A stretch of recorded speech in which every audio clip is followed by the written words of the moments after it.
The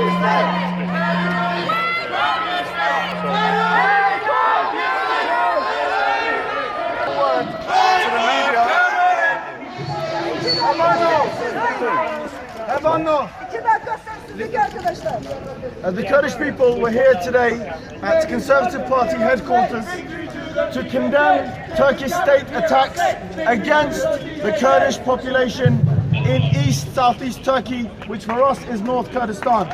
Over the past 4 months, the Turkish state has laid siege, declared curfews in civilian areas, killing over 180 civilians to date. That goes on every day.